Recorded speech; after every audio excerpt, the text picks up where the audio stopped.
बाप का इंतकाल हो गया, बाप का इंतकाल हो गया। बाप का दो बेटा तजीज़ो तकफीन करके आ गया। बड़ा भाई छोटे भाई से बोला कि बाबू हिस्सा बखरा करे।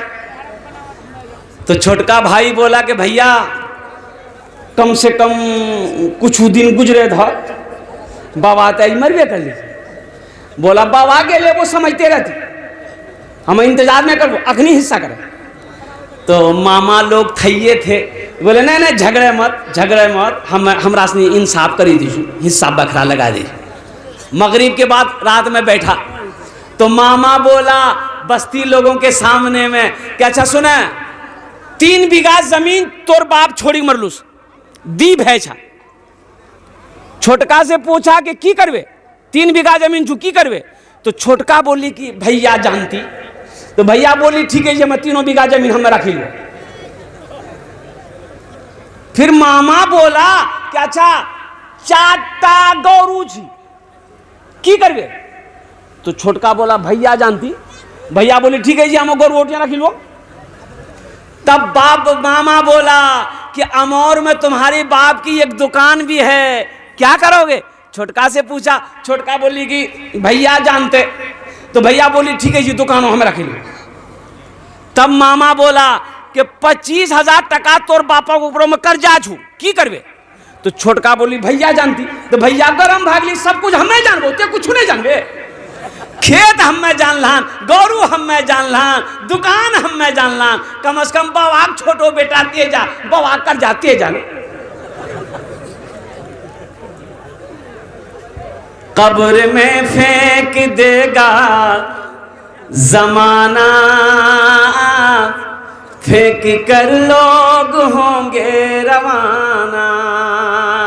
कब्र में फेंक देगा जमाना, फेंक कर लोग होंगे रवाना। मिट्टी डालेंगे फिर मुट्ठी मुट्ठी, ये भी हिस्सा उठाना पड़ेगा। उठ गया जिस घड़िया बोदाना, छोड़कर सबको जाना पड़ेगा। इसलिए मस्जिद का जलसा है। देखिए मस्जिद में बहुत सारा काम बाकी है। आपको क्यों बुलाया गया, ये जलसे का इनेकाद क्यों किया गया, इसलिए आपको जमा किया गया है कि अल्हम्दुलिल्लाह आपको बुलाकर कुछ आपसे लेकर अल्लाह का घर बना देना है, ताकि दुनिया में अल्लाह का घर भी बन जाए और आपका महल भी जन्नत में बन जाए। जब बीवी को सलाम कीजिएगा तो वो आपके बदन में गंदा कपड़ा कैसे देखेगी, धैर्य करेगी। एक आदमी बीवी को मार रहा था तो एक बुजुर्ग उधर से जा रहे थे, बूढ़े मियाँ। बोले अरे क्या कर रहे हैं। बोला हजरत बात नहीं सुनती है ये मेरी। तो बुजुर्ग बोले औरत को डंडे से मत मारो, औरत को औरत से मारो। ये नौजवान डंडा फेंक दिया। बोला हुजूर औरत को औरत से कैसे मारेंगे। तो उसकी बीवी बहुत चालाक थी, वो समझ गई कि ओ ये बुढ़वा दूसरो बिहार कर दिया कहिएगा। औरत बोली डंडा उठल के, जो मरा डंडा फेंकी दिल उठल के औरत। अब बुढ़वाटा कल की ते चुटा मरे उनर जा आ सोहरा का हाथ में डंडा दिल की ते अपनो काम करा। ये बुढ़वा के बात मत आवत। बीवी को, और हकीकत में है नौजवानों, अल्लाह के रसूल जनाब मोहम्मद रसूलुल्लाह सल्लल्लाहु अलैहि वसल्लम की 11 बीवी थी। कितनी बीवी थी बोलो, अरे बोलो भाई बोलो। 11 बीवियाँ थी, अज़वाजे मुत्तहरात 11 थी। लेकिन कभी भी अल्लाह के रसूल, किसी रिवायत में नहीं है, किसी भी रिवायत में नहीं है कि कभी अल्लाह के रसूल सल्लल्लाहु अलैहि वसल्लम ने मारने की नीयत से अपनी बीवी के बदन को छुआ हो।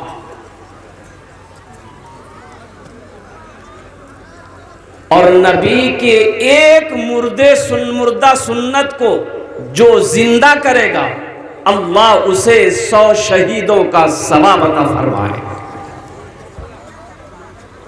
इंशाअल्लाह मौजू तो मेरा ये नहीं था,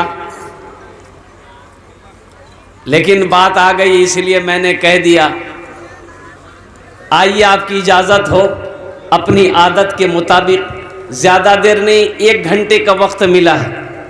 1 घंटे के अंदर में बात को मुकम्मल करनी है, कुछ पैगाम है आप तक पहुंचाना है।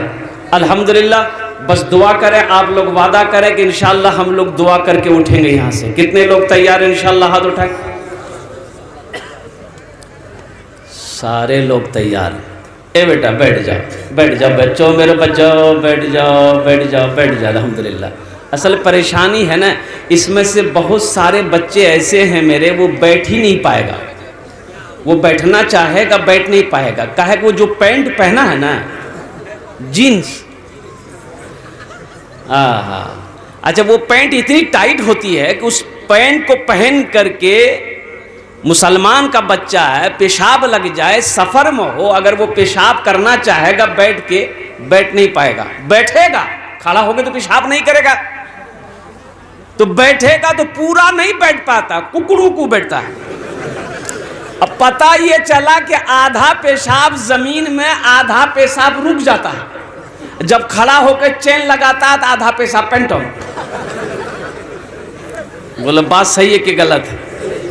अच्छा, एक पैंट अभी औरों निकला, उस पैंट का नाम है फटल का पैंट है। अरे इधर है कि नहीं है? बड़ी शर्म की बात है, बहुत शर्म की बात है। पहले ज़माने में लोग फटा हुआ कपड़ा नहीं पहनता था, अभी भी नहीं पहनता है। अभी तो वो फैशन वाले लोग पहनते हैं। एक नौजवान को देखे, बड़ा खूबसूरत बच्चा था, यहाँ भी पैंट फटी, यहाँ भी फटी, यहाँ भी फटी, अब पिछुआ फटला। तो हमने कहा कि रे बाबू, दूसरा कपड़ा नहीं है? बोला हजरत ये तो स्टाइल है। कि आग लगे ऐसी स्टाइल पे भाई। अरे कोई पैंट है, अल्लाह के रसूल जनाब मोहम्मद रसूलुल्लाह सल्लल्लाहु अलैहि वसल्लम, कपड़ा फट जाता, आप अपने हाथों से कपड़े को सी कर पहनते, तो पता ये चला कि कपड़ा अगर फट जाए तो कपड़े को सी कर पहनना नबी की सुन्नत है, और फटा हुआ कपड़ा पहनना ये नहूसत है, बेबरकती है। इसलिए मेरे नौजवानों, ये फटे हुए कपड़ा मत पहनो। अच्छा, अभी देखिएगा, और भी मैं बताऊं, अभी हमारा नौजवान तबका कहाँ जा रहा है, किधर जा रहा है? नशे में सबसे अव्वल मेरा नौजवान,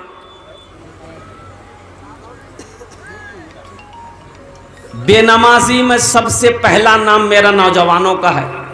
ताश खेलने में, जुआ खेलने में नंबर 1 पे हमारा नौजवान आएगा। शराब पीने में 1 नंबर में आएगा। झूठ बोलने में हमारा नौजवान 1 नंबर में आएगा। हम तो कहते हैं कि अगर नौजवान सुधर जाए तो सारा मोहल्ला सुधर जाए, हमारी कौम सुधर जाए, अगर नौजवान सुधर जाए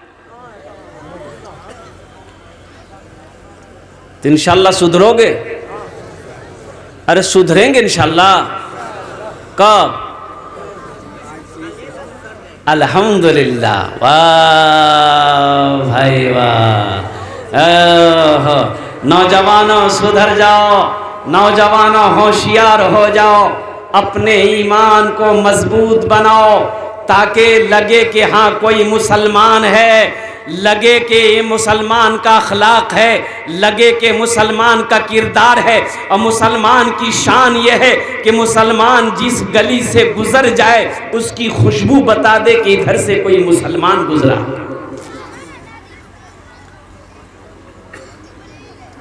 अभी भैंस हो जाए चौक में, 1 घंटा नहीं लगता, खत्म। बोला बात सही थी गलत बोला?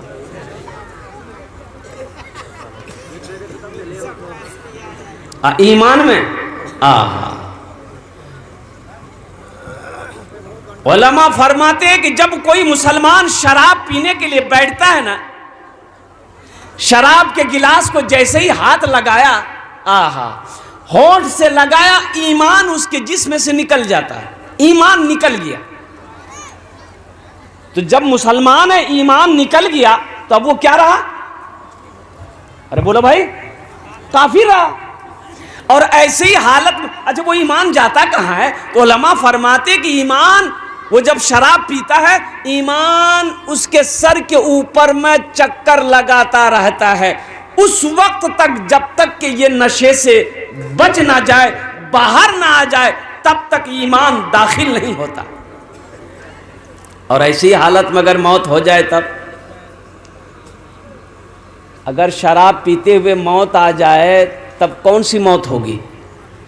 इसलिए मेरे बच्चों, अभी एक नशा और चला हुआ है, इसमें, अरे कौन नशा है, सनफेक, सनफेक छी दिल फेंक जियो, सल्फिक्स। अच्छा, क्या क्या नशा है। मैं तो सुनता हूं तो बड़ा अफसोस होता है कि हमारा नौजवान कहां चला गया, हमारा बच्चा कहां जा रहा है, हमारा नौजवान कहां जा रहा है, हमारा बच्चा क्यों बिगड़ रहा है। ए मुसलमानों, नौजवान तो एक वो भी है, एक नौजवान वो भी थे, खालिद बिन वलीद रज़ी अल्लाह ताला अन्हु। नौजवान को देखना चाहते हो, हो बड़े बड़े शहरों में जाकर देखो, कलकत्ता में जाकर देखो, मुंबई में जाकर देखो, कानपुर में जाकर देखो, लड़का खूबसूरत है लेकिन हर लड़के के सर पे टोपी नजर आएगी। बोलो आप लोगों ने देखा होगा, पहचान में आ जाएगा कि भाई ये मुसलमानों की बस्ती है, ये मुसलमानों का मोहल्ला है, ये मुसलमान की दुकान है। अल्हम्दुलिल्लाह सुम्मा अल्हम्दुलिल्लाह। अल्लाह कभी दे के आजमाता है, अल्लाह कभी लेके आजमाता है। इन सब कामों में हम लोग सबसे पीछे। अभी देखिए, ए बाबू, अजय वादा करो जब तक मेरा बयान होगा कोई जाना आना नहीं करेगा। अरे कोई जाएगा, है लग रहे। एक जगह तकरीर कर दे, एक नौजवान खड़ा हुआ, मैंने कहा क्या हुआ, बोला है अंकल बैठो। 10 मिनट के बाद फिर खड़ा हुआ, हमने कहा कने बेचे ने, वो मौलवी साहब बहुत जोर हौसला अंकल बैठो, नौजवान हो, बर्दाश्त करो, बर्दाश्त करो, नौजवान हो। अभी का नौजवान तो पोल्ट्री मुर्गी है। मैंने कहा बैठो, वो बैठ गया, इत्मीनान से बैठ गया। कुछ देर के बाद मेरी तकरीर खत्म हुई, नजर पड़ी तो हमने कहा बेटा जो, बोली नहीं जो। तो हमने कहा कि काहे नहीं जाएगा, तो नौजवान बोली की करेल जो, जे करेल जे इलानी है भाग लीजिए, अब जाने की जरूरत नहीं है, ते तकरीर करा, हमें तो तकरीर सुनवा। नौजवान हमारा कहां जा रहा, किस रास्ते पे जा रहा। हालांकि मौजू मेरा ये नहीं है, लेकिन हम देखते हैं ना, अभी मकई का सीजन है। एक पैगाम और ये भी देना चाहता हूं, मैं रोता हूं जब मैं घर से निकलता हूं ना, गाड़ी में बैठकर कसम खुदा की देखता हूं तो आंखों से आंसू जाता है कब्रिस्तानों के हालात को देखकर। कब्रिस्तान मकई सुखाने की जगह है, कब्रिस्तान में गौरू बांधने की जगह है, कब्रिस्तान बकरी बांधने की जगह है। अच्छा ये बताइए, ये किसने कह दिया कि मोमिन मर गए, ये किसने कह दिया कि मोमिन मर गए। अरे वो कैद से छूटे अपने घर गए, कैद से छूटे, अरे बोलो ना भाई, कैद से छूटे अपने घर गए। ये किसने कह दिया कि मोमिन मर गए। अरे वो कैद से छूटे अपने घर गए।